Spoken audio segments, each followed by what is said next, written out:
After working on himself tirelessly, Alex has finally landed a swanky date. It's his first intimate female interaction since ditching the poisonous pixels. Drinks are flowing, she's laughing, Alex's confidence is growing. She suddenly reaches out and grabs Alex's hand from across the table. Can I just say, yeah, what's that?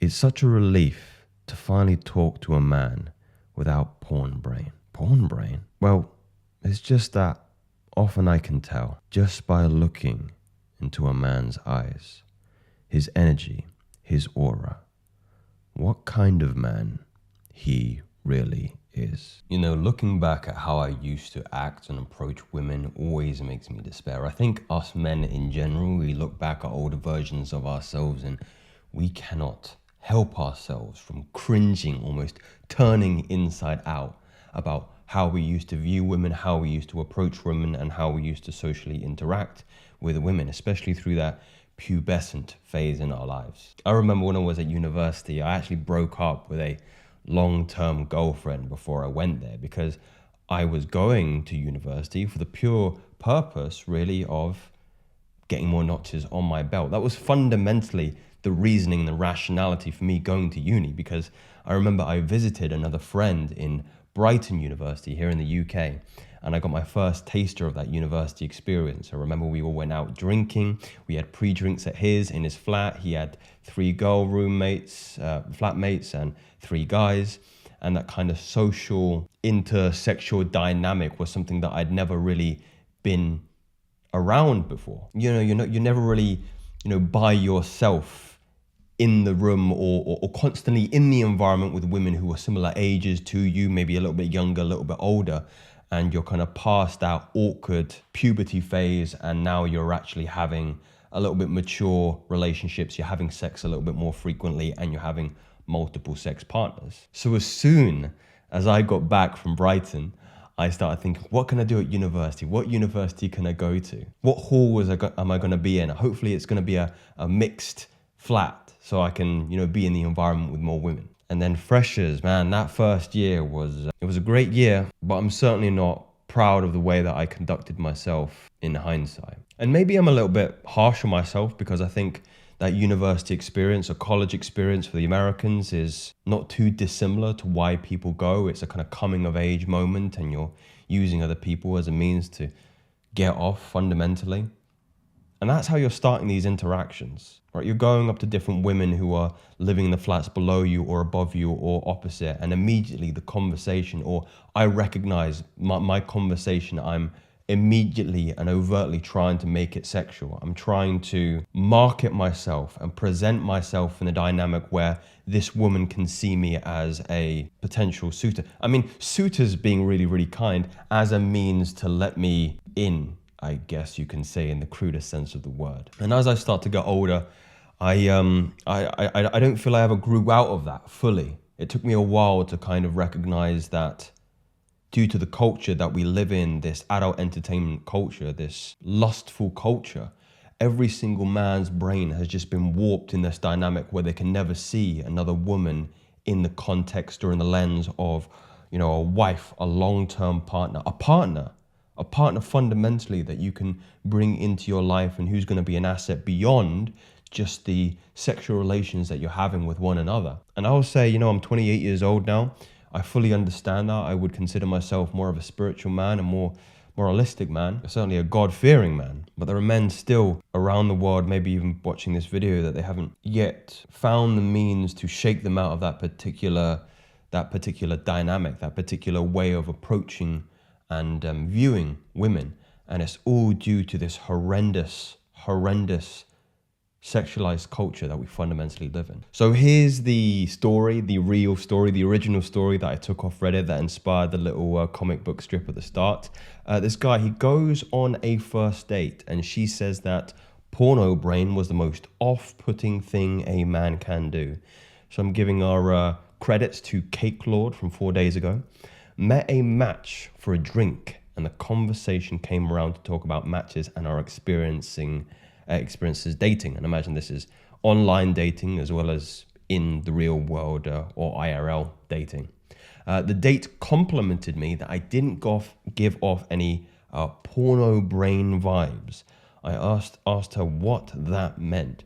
She said that most women can tell if a guy is a regular porn user because their brain is always moving the conversation into that kind of world. That is such an alarming piece of analysis because she's going women plural, not just her, meaning she's talking to her friends, she's talking in the girls' group chats and going, how was your day on Thursday? Oh, he was another one of those dead-eyed porno brain users who can't hold a mature conversation and is always, like me, when I was at university, trying to escalate as quickly as I could into a sexual dimension. Look, we're sexual creatures, right? And obviously that is a great benefit of having a mutually compassionate relationship, 100%. But the individuals who are constantly pressing the accelerator, trying to get their particular suitor there so quickly, I can see why it would be discussed. You know, this I might be showing my cards here. This might sound silly, but if I'm with a girl and she's overtly sexual within the first hour, 2 hours of meeting, that is very, very off-putting for me. And usually it denotes that she's had multiple partners already. She might be a porno user as well. I mean, I talk about this conversation exclusively to men, but there are women out there that suffer with this kind of affliction as well.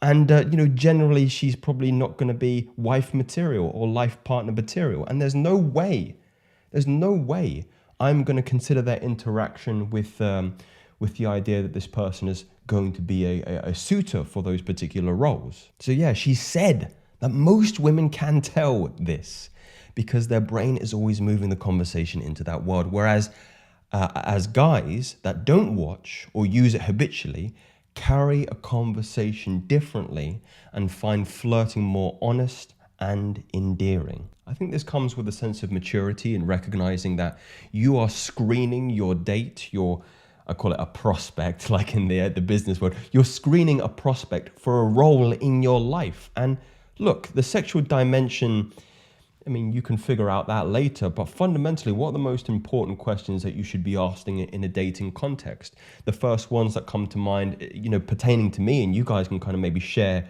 what is important for you to find out in that initial date is this individual a family-driven person? What are their maybe religious or spiritual beliefs? I personally would be more inclined to date somebody who would be open to that kind of world. I find atheists a little bit more nihilistic and cynical, and that's just my personal experience with atheists. No affiliation to all atheists. I generally get on with women who are more active and generally want to do something as opposed to staying indoors all day and doing the Netflix nights in and things like that. There's a time and a place for that, but generally doing something active, if it's swimming, if it's paddle boarding, if it's going to the gym, if it's yoga, if it's something that has to get the body moving. She has to have a appreciation for health and holistic health in that respect. I can't date vegans. I'm sorry.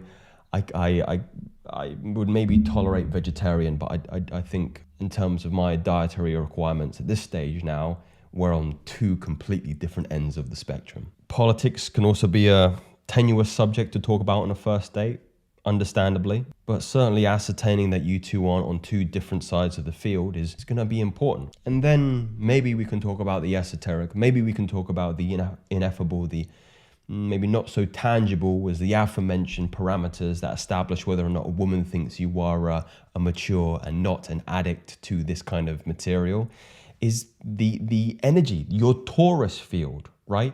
Your magnetism, the glint and glow in your eyes. There is something about the physiognomy of a person, their face, their eyes, how they're holding themselves, the micro expressions in their face, if their chest is projected, their voice even can tell you a lot about their previous vices, perhaps.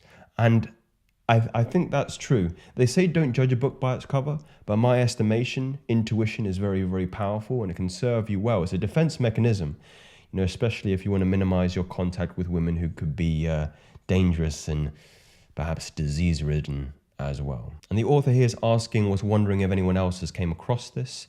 There's an edit. We were talking about bad dates and our flags when this came up.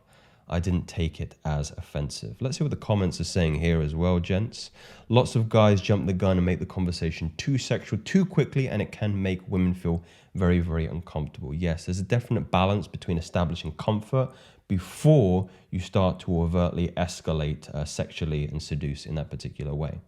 So is this that a woman can tell thing, or there are just certain percentages of men who are overtly creepy?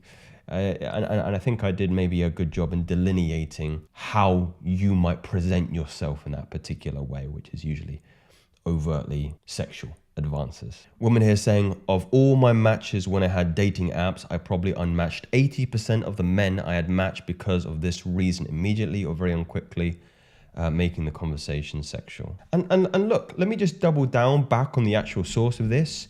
The reason why these men are overtly sexual is because they are consuming overtly sexual material. You become what you consume. You become the average of the 5 friends that you spend your time around with.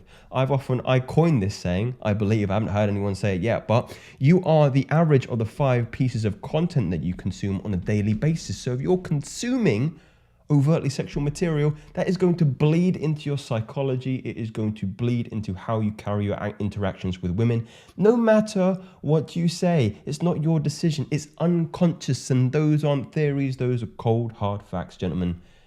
Speak soon.